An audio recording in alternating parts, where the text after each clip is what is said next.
What do you do when the place that once sustained you suddenly runs dry?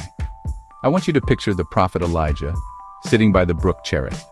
The sun is hot, the birds are circling overhead, and there he is, drinking from the cool, clear water, with ravens swooping down every morning and evening, bringing him bread and meat.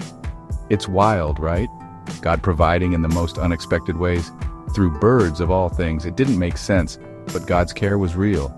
Elijah's every need was met. But then, one day, the brook dries up, the water's gone, the ravens stop coming, silence. I imagine Elijah staring at the dusty riverbed asking, God, what now? Sometimes, even the things God once used to provide for us, jobs, relationships, routines, can suddenly dry up, and it can feel like you've been left in the quiet with nothing but questions. But here's the thing, just because the brook runs dry doesn't mean God's provision has ended.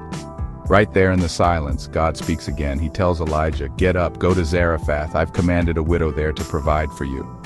So Elijah sets off, probably with a mix of hope and confusion tugging at his heart.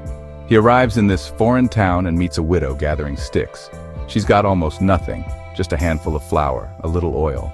She's preparing what she thinks is her last meal. But Elijah asks her for a little water, and then, incredibly, for bread.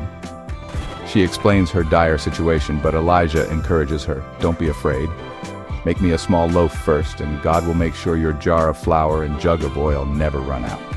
And, against all odds, she does it. She acts in faith.